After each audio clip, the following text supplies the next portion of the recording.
Pourquoi certaines limites font que les personnes évitantes se détendent au lieu de se retirer? La plupart des gens pensent que les évitants craignent toutes les limites, que toute limite leur donne envie de fuir. Mais il y a un type spécifique de limite qui calme réellement leur anxiété et les fait se sentir plus en sécurité dans les relations. Dans cette vidéo, tu apprendras exactement quelles limites créent la sécurité pour les individus évitants, comment les établir sans déclencher le retrait, et pourquoi ces limites spécifiques renforcent réellement la connexion plutôt que de créer de la distance. Le moment où tout a changé était quand quelqu'un a arrêté de chasser la réassurance et a simplement déclaré ce dont ils avaient besoin sans négociation. La personne évitante n'a pas fui, elle a exhalé. La croyance commune sur l'attachement évitant est que les limites égalent la pression et la pression égale l'évasion. Cela manque quelque chose de crucial sur comment les personnes évitantes expérimentent la sécurité et la connexion. Alors que certaines limites déclenchent effectivement leur besoin de se retirer, d'autres créent les conditions exactes dont elles ont besoin pour rester présentes. La différence n'est pas si les limites existent, mais ce que ces limites communiquent réellement sur la relation. Les conseils relationnels traditionnels traitent les limites comme des outils pour changer le comportement de quelqu'un d'autre. Tu établis une limite, tu appliques une conséquence, et tu attends que l'autre personne s'ajuste. Avec les personnes évitantes, cette approche échoue complètement parce qu'elle confirme leur peur la plus profonde que les relations sont à propos de contrôle et de perdre qui elles sont. Mais les limites qui se concentrent sur te définir toi-même plutôt que de contrôler l'autre personne créent quelque chose d'entièrement différent. Elles établissent la clarté sans force et cette clarté devient la fondation pour une vraie sécurité. Comprendre ce qui crée cette sécurité commence par reconnaître ce que les personnes évitantes craignent réellement. La peur n'est pas vraiment à propos de la proximité elle-même. C'est à propos de la perte de soi qui semble venir avec la proximité. Chaque relation qu'elles ont expérimentée a apporté des attentes invisibles, des responsabilités émotionnelles pour lesquelles elles ne se sont jamais inscrites et une pression constante d'être quelqu'un d'autre que qui elles sont. Les limites qui abordent ces peurs spécifiques ne déclenchent pas leur défense parce que ces limites protègent en fait les choses mêmes dont la personne évitante a besoin pour se sentir en sécurité. Quand quelqu'un dit clairement qu'il est responsable de ses propres sentiments et ne rendra pas la personne évitante responsable de réparer son état émotionnel, quelque chose de fondamental change. Cela semble simple, mais la plupart des gens font inconsciemment l'opposé à travers leurs actions. Ils cherchent de la réassurance quand ils sont anxieux, ont besoin de validation quand ils sont insécures, et attendent que leur partenaire résolve leur inconfort émotionnel. Chacun de ces comportements envoie le message que le travail de la personne évitante est de gérer les émotions de quelqu'un d'autre, ce qui se sent impossible et accablant. Dire clairement que tu gères tes propres émotions ne signifie pas cacher des sentiments ou ne jamais les partager. Cela signifie les traiter comme de l'information sur ton état interne, plutôt que des problèmes que l'autre personne doit réparer. La différence se montre dans comment tu communiques. Au lieu de « tu ne me réponds jamais et ça me rend si anxieuse », ça devient « je remarque que je me sens anxieuse quand je n'ai pas de tes nouvelles et je travaille là-dessus. J'apprécierais plus de communication, mais je comprends que tu as ton propre rythme. » La première version rend la personne évitante responsable de ton anxiété. La deuxième version reconnaît le sentiment tout en gardant la propriété de celui-ci. Cela fonctionne parce que ça enlève le poids invisible que les personnes évitantes portent dans les relations. Elles ne sont plus responsables du bien-être émotionnel de quelqu'un d'autre. Elles peuvent se présenter comme elles-mêmes sans constamment surveiller si leur comportement naturel cause de la détresse. Le soulagement que cela crée est profond parce qu'il aborde leur peur centrale que l'intimité signifie se perdre dans les besoins de quelqu'un d'autre. Ce qui rend cela encore plus puissant est comment ça change la dynamique autour de l'espace et du temps seul. La plupart des gens exigent que les individus évitants expliquent leurs besoins de temps seul, justifient pourquoi ils ont besoin d'espace ou promettent quand ils seront disponibles à nouveau. Cela transforme un simple besoin en négociation où la personne évitante doit défendre son droit d'être elle-même. La limite qui crée la sécurité fait l'opposé. Elle reconnaît clairement que l'espace et le temps seuls sont des parties normales du rythme relationnel, pas des problèmes à résoudre ou des signes que quelque chose ne va pas. Établir cette limite signifie enlever le drame de prendre de l'espace. Quand une personne évitante a besoin de temps seul, la réponse n'est pas des questions ou du traitement émotionnel. C'est une reconnaissance simple. Elles n'ont pas à expliquer pourquoi parce que la limite établit que l'espace est intégré dans comment la relation fonctionne. Elles n'ont pas à promettre de revenir ou offrir de la réassurance qu'elles ne partent pas parce que la limite communique déjà que l'espace et la connexion existent ensemble naturellement. Le pouvoir de ceci devient évident quand tu comprends la dynamique de test. Les personnes évitantes testent souvent inconsciemment si leur partenaire respectera leur indépendance en créant de la distance. Si le partenaire répond avec anxiété, poursuite ou demande de réassurance, ça prouve que la proximité signifie perdre la liberté.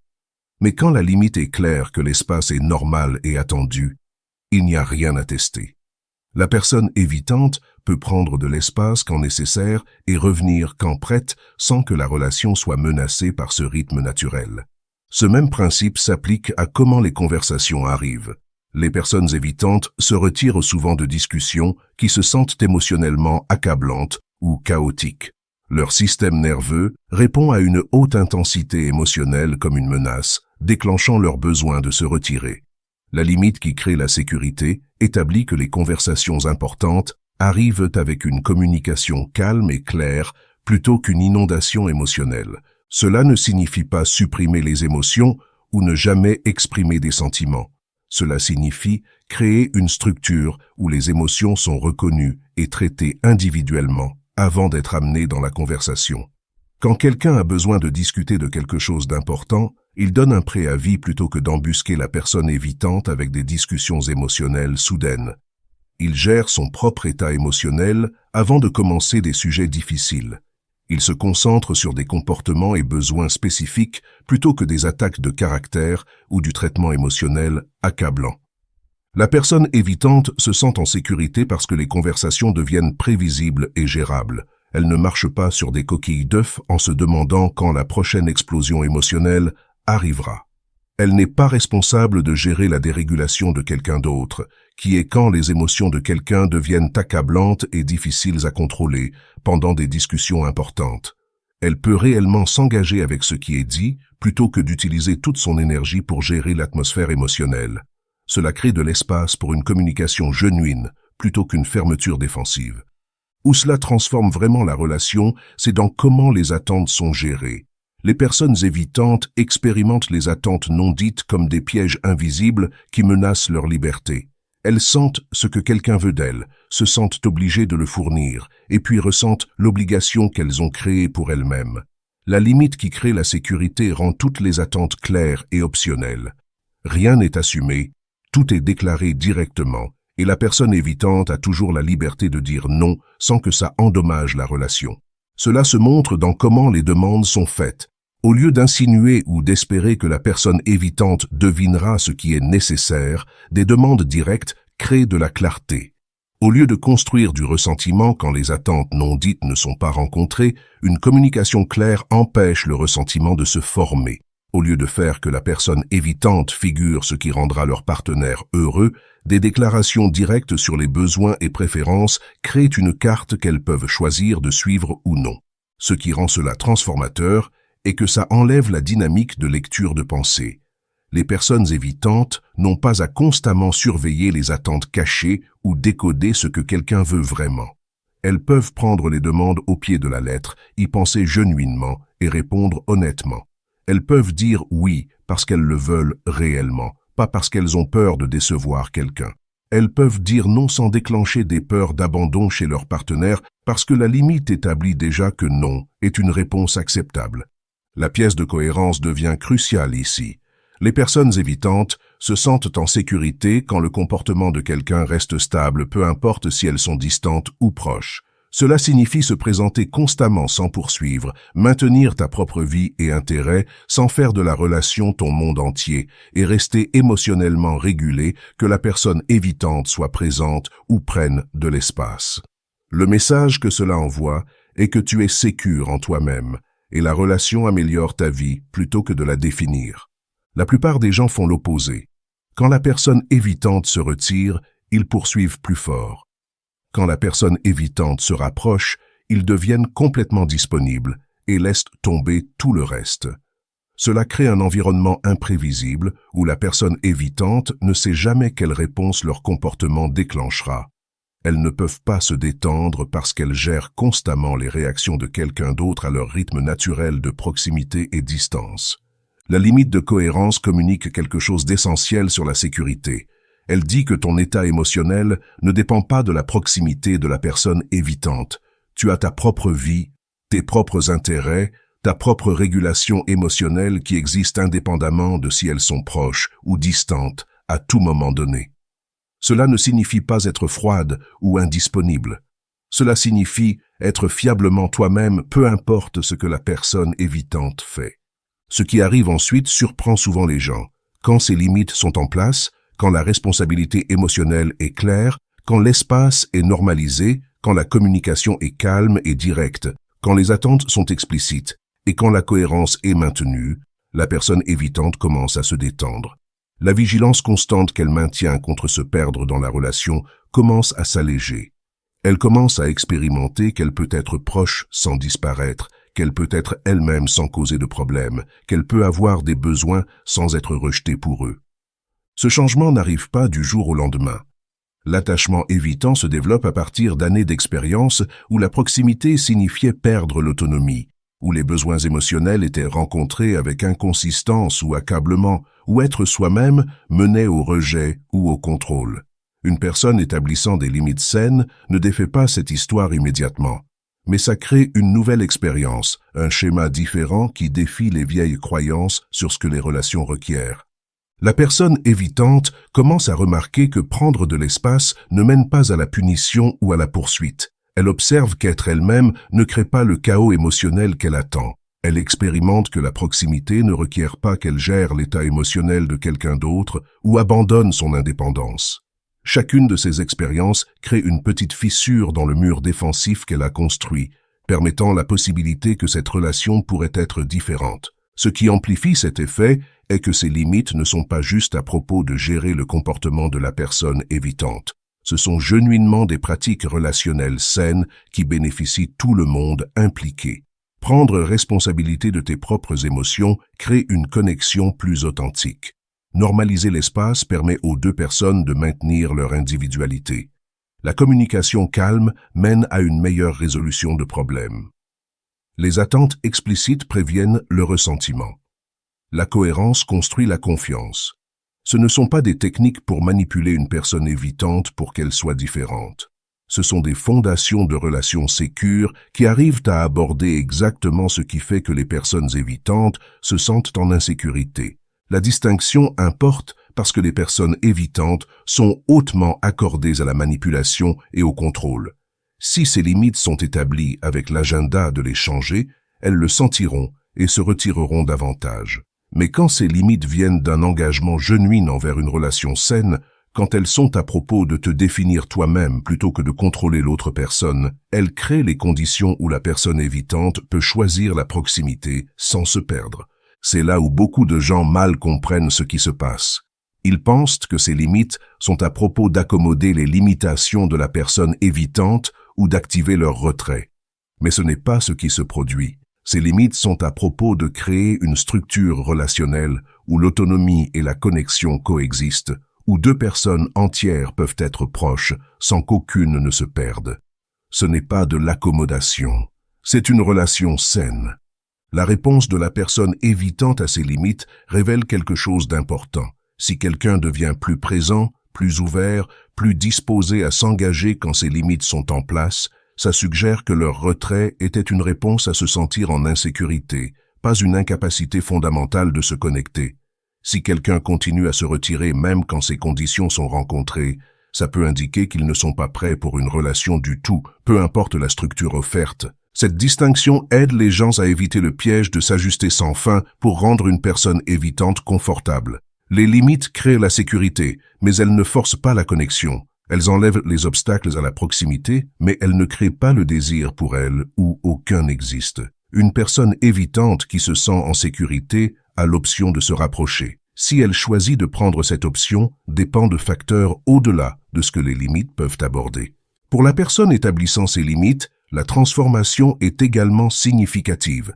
Apprendre à prendre responsabilité de tes propres émotions, à normaliser l'espace dans les relations, à communiquer calmement et directement, à rendre les attentes explicites et à maintenir la cohérence peu importe le comportement de l'autre personne sont toutes des pratiques qui construisent l'attachement sécure. Que la personne évitante réponde ou non, ces compétences créent des relations plus saines en général.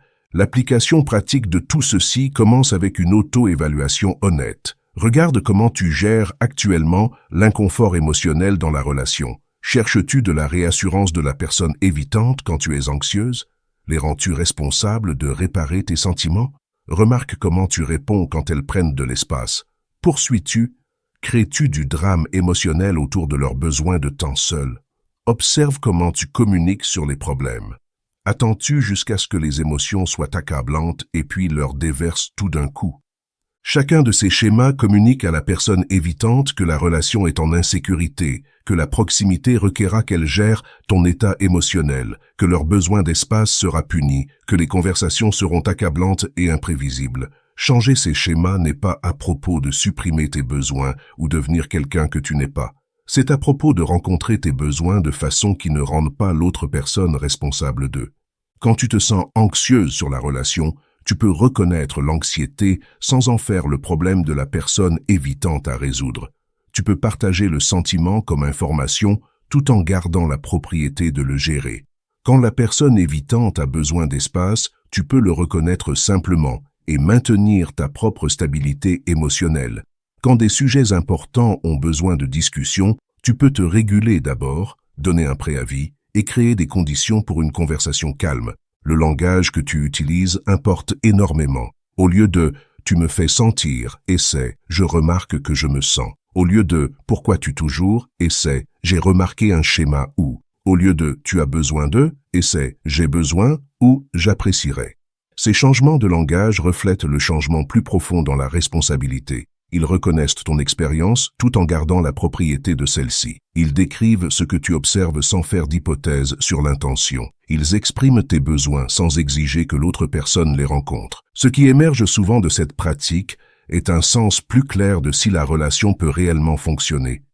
Quand tu arrêtes de poursuivre, arrête de gérer les émotions de la personne évitante pour elle, arrête de te rendre responsable de leur engagement, tu arrives à voir ce qu'elles apportent réellement à la relation.